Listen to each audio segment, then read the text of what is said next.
আজ শনিবার বিজলি বিডি ফ্যাক্টরিতে মহিলা নেত্রী আশাকর্মী আইসিডিএসদেরকে নিয়ে একটি আলোচনা সভা উপস্থিত ছিলেন তৃণমূল কংগ্রেসের প্রার্থী নূর আলম, শ্যামল দাস ও নিমতিতা অঞ্চল সভাপতি সামিউল হক বলে দিলেন, মহিলা নেত্রীদেরকে এখন থেকে আপনারা নেমে পড়ুন কোমর বেঁধে। প্রত্যেকটা বাড়ি ডোর টু ডোর জাতপাত জাতি ধর্ম নির্বিশেষে তৃণমূল কংগ্রেসের হাতকে শক্ত করি ও তৃণমূল কংগ্রেসের নির্বাচিত প্রার্থী 100% আশাবাদী বিধায়ক করতে হবে, এটাই প্রকাশ করেন। তিনার বক্তব্য, আগামী দিনে যেভাবে আপনারা সঙ্গে ছিলেন, সাপোর্ট করেছিলেন, সেই রূপ সাধারণ মানুষের মুখ প্রচার। নূর আলম সাহেব জনদরদি এবং চুপ করে সাহায্যের হাত বাড়িয়ে দেন সারা বছর। ঈদ হোক বা পুজো, শীত হোক বা বর্ষা, সাধারণ মানুষের সব সময় পাশে থাকেন। আমরা লক্ষ্য করলাম নদী ভাঙন সময় ধানগড়া ইসবপুরে বাসিন্দাকে ত্রিপল আর্থিক সাহায্য ও খাবারের যোগান দিয়েছেন। আজ এই অবধি দেখুন বিস্তারিত। সমাজের শক্তি মহিলারাই কিন্তু আমাদের যেমন দলের শক্তি, মহিলারাই আপনারাই হচ্ছেন আমাদের মাননীয় মুখ্যমন্ত্রী মমতা ব্যানার্জির আসল শক্তি।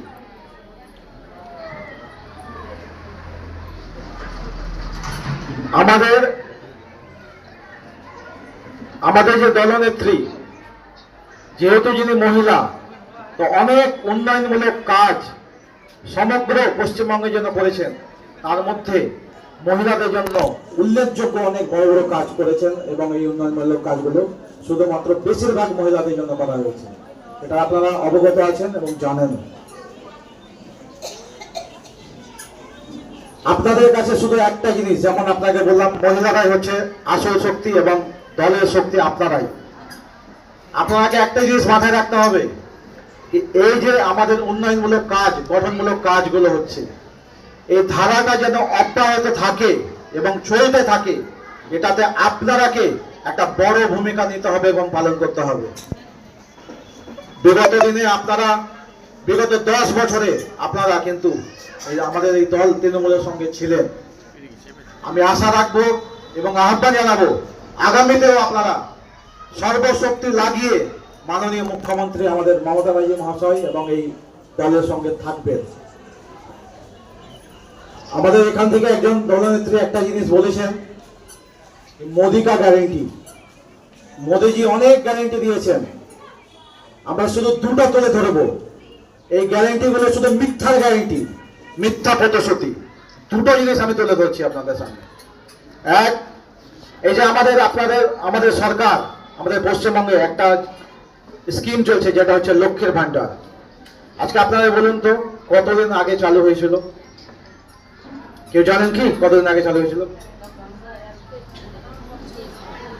না, এটা চালু হয়ে গেল প্রায় 7-8 বছর আগে। 2019-এ চালু হয়েছিল।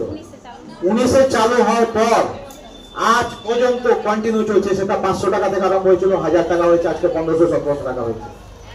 এই স্কিমের নকল করে ডবল ইঞ্জিনের সরকার, যেগুলো বিজেপি সরকার আছে, কোথাও লাগিয়ে না, কোথাও আরো কিছু স্কিমের নাম দিয়েছে। কিন্তু এই যে গ্যারান্টি দেওয়ার পর 1 মাস, 2 মাস, 3 মাস, 6 মাস চালানোর পর বন্ধ করে দিয়েছে। গ্যারান্টিটা কি হলো? ধোঁকাবাজি হয়ে গেল। আর একটা মিথ্যা প্রতিশ্রুতি দিয়েছিল, যেটা গ্যারান্টির মাধ্যমে বলেছিল। এটা আপনারা সবাই অবগত আছেন এবং কেউ হয়তো এখন বলতে পারছেন না, আমি আপনাদেরকে স্মরণ করে দিচ্ছি।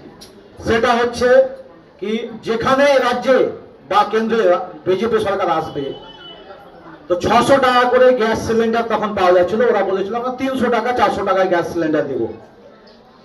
এখন আপনারা বলুন তো, কত টাকা গ্যাস সিলিন্ডার গুলো পাচ্ছেন আপনারা? এখন 1000-ও পাওয়া যাচ্ছে না। ওদের বিজেপি সরকার ক্ষমতা আসার পরে সেটা 800, 900, 1000 টাকা হয়েছে। কিন্তু আজকে বর্তমান পরিস্থিতিতে দেখবেন গ্যাস সিলিন্ডার পাওয়া যায় না, আপনাকে ব্ল্যাকে নিতে হবে 1500 টাকা, 1800 টাকা, 2000 টাকা। আর এই গ্যাস সিলিন্ডারের গুরুত্বটা আপনারা মহিলারা সব থেকে ভালো জানেন এবং বুঝবেন, তাই তো? তো এই যে গ্যারান্টি, না ঝাঁসা, না মিথ্যা প্রতিশ্রুতি, এটা তো আপনারা ভালোভাবে প্রত্যেকটা পদক্ষেপে বুঝতে পারছেন। আমার একটা অনুরোধ থাকবে, আপনারা দলের সঙ্গে যুক্ত আছেন, সবাই এই জিনিসটাই বার্তাটা পৌঁছে দেবেন। গ্যারেন্টি বলে কিছু নয়, সব মিথ্যা প্রতিশ্রুতি এদের অপোজিশনের একটা চক্রান্ত। আর একটা জিনিস, আমরা এখন সবাই একটা অবগত আছি,